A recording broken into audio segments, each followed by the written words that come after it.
Well, my name's Richard Bush. I work at the Brookings Institution on East Asia, and the subject today is Taiwan. And I'm very pleased to welcome viewers to a discussion of what's happened in the last 100 days in Taiwan. Sunday was 100 days since President Tsai Ing-wen was inaugurated as Taiwan's president, the first female president. And this seemed to be a good time to assess how she has done so far. It's still early days, but it's worth taking a look. And to provide perspective and an assessment is Dr. Shelley Rigger, who's a professor of political science at Davidson College in North Carolina, and also an assistant dean. Shelley, welcome. Thank you. Glad to be with you. I wonder if you could start by reviewing what are the major initiatives that President Tsai took once she was sworn into office. Sure.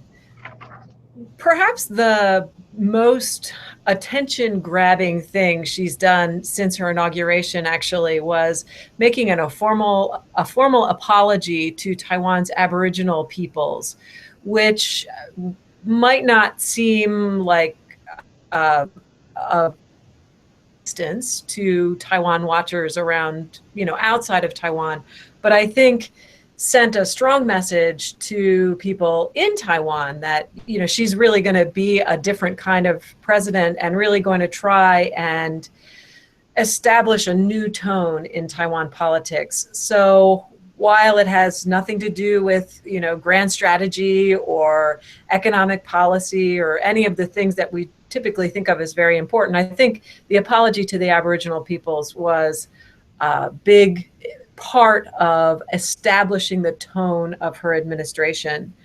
Another initiative she's put a lot of effort into so far is kind of getting the ball rolling on a number of long-term projects by setting up commissions or beginning the process of a national affairs conference on things like judicial reform is a very important one. Transitional justice, which is related to, or the Aboriginal apology is sort of step one in the transitional justice process. She's also working on long-term projects that have bedeviled Taiwan for over the course of several presidencies, like pension reform of the Labor Standards Act, and then, of course, processes or a project that's close to the heart of the DPP, her political party, going after the assets owned by the other major political party in Taiwan, the Kuomintang or KMT. So those are some of the things that I think are important. Did I miss anything? I think judicial reform is actually very important. I was at her inauguration, and when she mentioned judicial reform, that got more applause than any other thing that she talked about. And I was struck by that. Mm-hmm. But it does seem that she recognizes that there is some unfinished business in terms of social and cultural reconciliation. And if it works, that might create a stronger foundation for the society.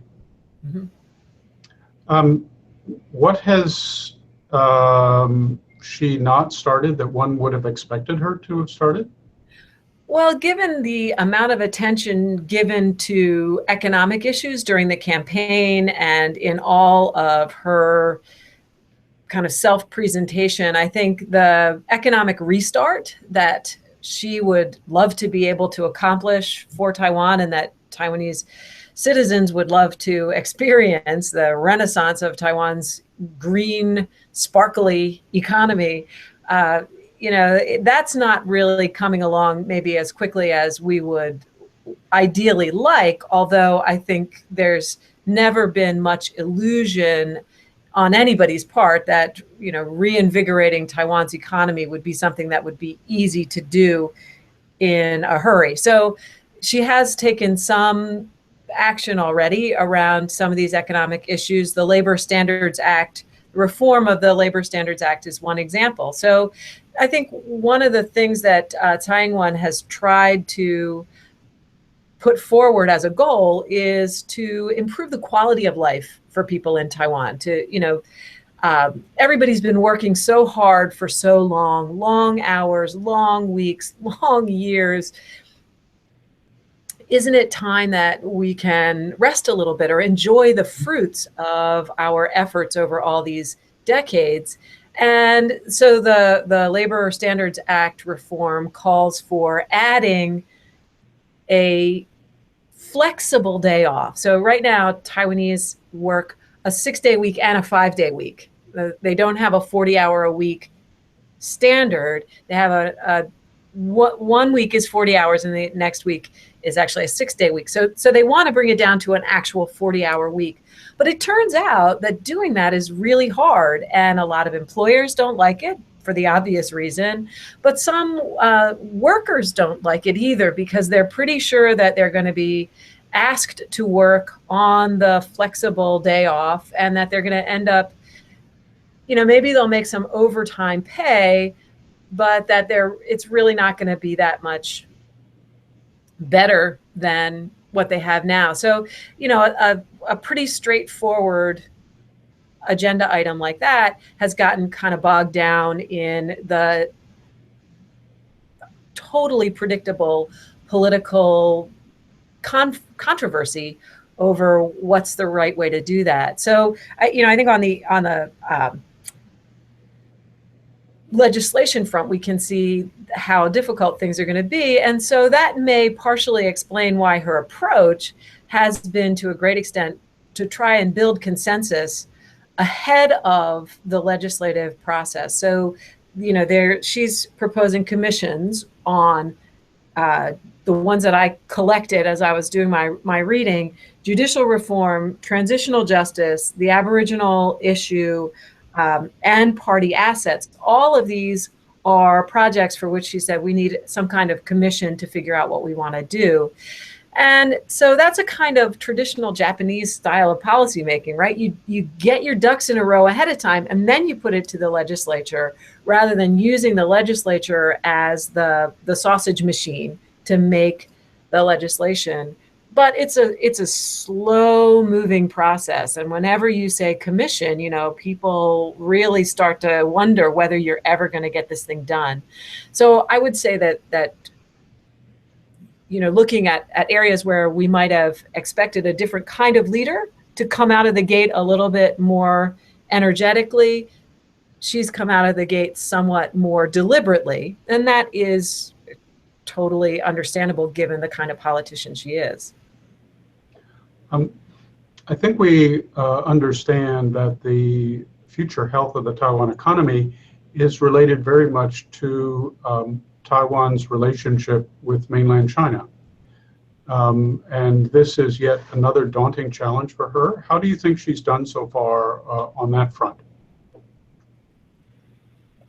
It seems as if she has successfully persuaded her interlocutors in Beijing to at least wait and see, and if not absolutely give her the benefit of the doubt, then at least not jump the gun in deciding that she's impossible to work with. So obviously a lot of things have been curtailed. There's no longer kind of direct communication between Taipei and Beijing. The number of mainland tourists that are coming, at least in tour groups, to Taiwan has diminished. And there are lots of messages from Beijing that seem aimed at making sure that she understands how important it is that she get things right. The PRC leadership is still pushing the idea that she needs to accept the 92 consensus as the basis of improving relations. On the other hand, things have not gotten as much worse as we might have feared early on. They have not, for example, broken the diplomatic truce, or the so-called what we believe to be a diplomatic truce. And there are still a lot of conversations going on, and the Shanghai Taipei Forum, which was held in Taiwan, and the high official from Shanghai, not the mayor of Shanghai, who had previously participated, came to Taipei for meetings with the mayor of Taipei. So on the one hand, we can say, well, they downgraded their participation in that event. But on the other hand, we can say, well, at least they had, the event was held. So, I think that she's been walking this tightrope pretty well so far and trying to send messages of conciliation to Beijing when she can. For example, dampening down the enthusiasm of some of the more hardline DPP, deep greens, by saying, no, you can't take Sun Yat-sen's photograph out of images out of public places. We are not going to reverse the idea that, Sun Yat-sen is an important person in Taiwan's political history.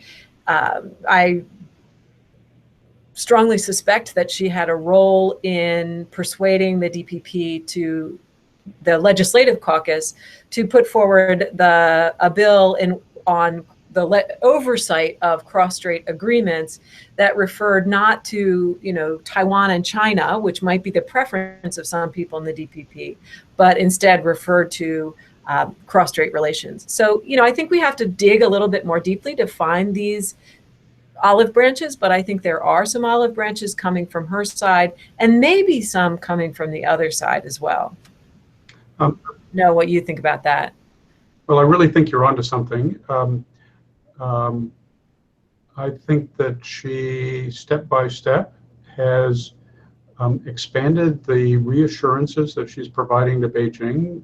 She isn't saying the words that at least Beijing officially wants her to say, but it seems like she's said enough to keep things on an even keel so far. And she's managed the domestic politics of cross-strait relations well. I suspect that the next stage in this interactive process, if it's going to go on, will be October 10th, when, by tradition, the president of the ROC gives a speech on their National Day. So there is an expectation that she will say more at that time. So during the Shanghai Taipei Forum, Xia Hailin, the official who came over from the PRC, who is not the mayor, but an important guy in the United Front Work Department there in the city of Shanghai, he said the forum is able to happen because my counterpart here, Ko Wen-je, the mayor of Taipei, has expressed his respect for an understanding of the 92 consensus, and that this was enough of a one China platform to make the thing go forward. To me, that looked like maybe a gesture towards Hai, because she has also talked about respecting and understanding the history from 1992 that other people might capture in this phrase 92 consensus. Do you think Xia's comment sounds like a move toward some kind of looking for a way to get to yes with Tsai, or am I over-interpreting that one?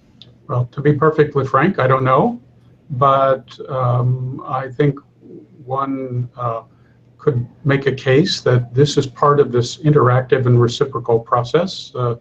Xia, in effect, was saying, you're doing pretty well, keep it up.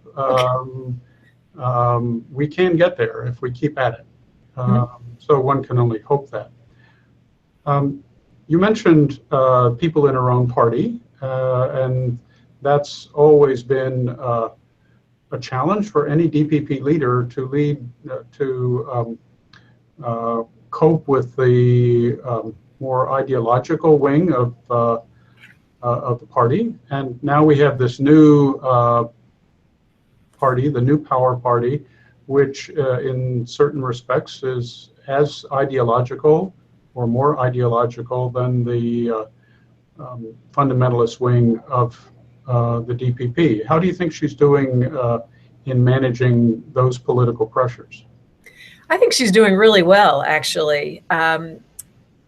There is this thing that happens. Maybe it happens to all presidents in all countries, but it definitely happens to presidents in Taiwan. You know, you have this big strategic vision, you come into office, you got these things you want to do, and then you just get avalanched by minutia. And the minutia just eats away at the new administration's ability to really move things forward. And Tsai Ing-wen has been no exception. You know, this series of things like taxi drivers protesting about Uber and the China Airlines book a couple weeks after she takes office. The toll collectors want to be compensated for the fact that we've got Easy Pass now. You know, this is like one little thing after another that she's had to manage. But I think it's interesting. And so in every one of those interactions, someone gets offended, someone is dissatisfied. But I would say overall, she has kind of dispensed with that series of issues by using conventional Taiwanese political techniques of negotiation and, you know, I'll give you something to kind of pacify you and then we can move on, rather than having any of them turn into the basis for a sort of long-standing festering resentment that could then be picked up by social movements or others, other political parties as the basis of, you know, okay, now we're putting things in the basket that are representative of Tsai Ing-wen's failure to take care of a particular kind of people. So I think she's managed those kinds of challenges pretty well.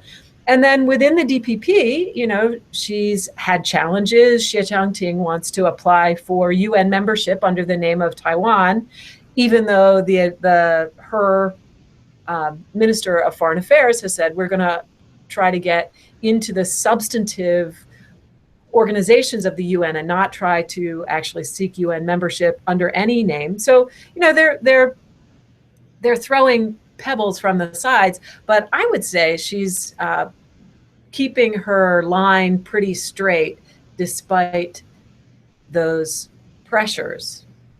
And the New Power Party? You know, the New Power Party, I could be wrong, I could be missing something, but I don't see them as Huang Guochang says something about everything, but I don't see him accumulating, again, a whole lot of momentum to derail or, you know, push her off her line. Okay, that's the situation to Tsai's left. What about the situation to her right and the Kuomintang, the leading opposition party? How's that interaction gone? Well, the KMT's inability to get their act together is certainly providing some space for Tsai Ing-wen to get her act together as this whole thing gets started. I think my personal favorite story from the summer about the KMT is their decision to expel this young KMT member. So he was someone that sort of, you know, he's politically ambitious, interesting guy that had potential in politics, and he probably could have been recruited by either party. But the KMT went to him and said, you know, we want to get the youth back into the KMT. We know that you're not a KMT ideologue. You don't necessarily agree with us on absolutely everything, but, you know, work with us, help us improve the KMT from within. And so he did. And actually his wife got involved in the KMT too. But he said a few things about the party, said a few things about the party chairman, and they expelled him from the party. So that was, you know, if you needed further proof that the KMT hasn't learned its lesson, there it is. But what I really love about this is the denouement of this story is that Tsai Ing-wen has put him now on the Party Assets Commission. So on the commission that's going to sort of carry out the legislation, which has now passed, to to take away ill-gotten gains from political parties. That would really mostly just be one political party. And she's got this ex-KMT guy on the commission because the KMT expelled him from the party for not being, and for being precisely the person that they had recruited. So I don't think the KMT is causing the KMT delegation in the legislature is causing a certain amount of heartburn by using some of the disruptive tactics that the DPP has used. They filed like 1,000 amendments to one bill, which forced the legislature to vote on all these amendments. And somebody actually passed out and had to go to the hospital because they'd been working too long. And, so the KMT is not exactly making it easy for Tsai Ing-wen, but it's actually not presenting the kind of united front and robust political presence that might actually really in a serious way make things hard for Tsai Ing-wen. Sounds like the American Democratic Party back in the 1980s. Today happens to be August 30th, and we're about to start August 31st in Taiwan. And that happens to be Tsai Ing-wen's birthday. And she'll be 60 years old, which is a special birthday in Chinese culture. So how would you evaluate her development and her maturation as a public figure and political leader? You've watched her for some time. I'm curious in your sort of judgment about her. So I was reading Lolly Weymouth's interview with Tsai Ing-wen from earlier in the summer this morning, and I was just so struck by the terseness of her responses. And I thought, what a difficult interview this must have been. Lolly Weymouth must have gone in there with 80 pages of questions just to be sure that she could get through the appointed time and have enough questions, given that in many cases, Tsai Ing-wen's responses were not really any longer than the questions themselves. And that is classic Tsai Ing-wen. She's so careful and so deliberate and thoughtful, and economy, she's an economist and she is economical with her words, which in some ways it's astonishing that she's had the political success she has. We live in a world where so many political figures drown us in verbiage and are constantly running from what they said last week and making up something new. And, this statement from Trump's campaign that, he hasn't changed his position. He's just changed the words that he's saying. When you don't say very many words, you're held to the ones you do say.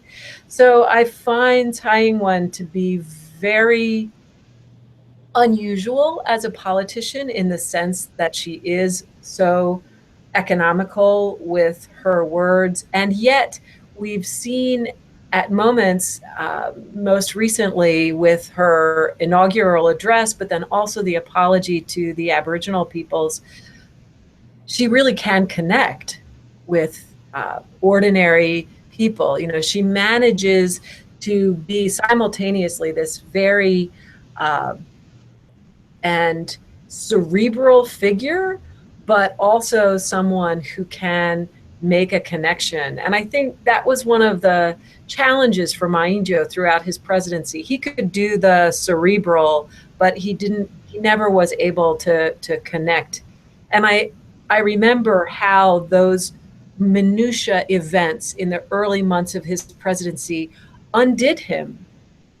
Things like Hurricane Morakot, that should not have brought his presidency down the way it did, but it was because he was unable to make the human connection. So, I think she's learned a lot about how to make those connections, and also learned a lot how to be economical with her words, compared to, say, back when she was working in the Lee Teng-hui administration in the 1990s. And those skills have served her well. I agree with that, and I would only add that I think part of her learning how to connect includes a recognition that Taiwan has a lot of millennials and next-gen kids, and even though she's about to be 60 years old, she's really good at connecting with those people who are Taiwan's future. Mm-hmm. Yes, that's an excellent point. Gives us hope, right? Yes, it does. It gives us hope.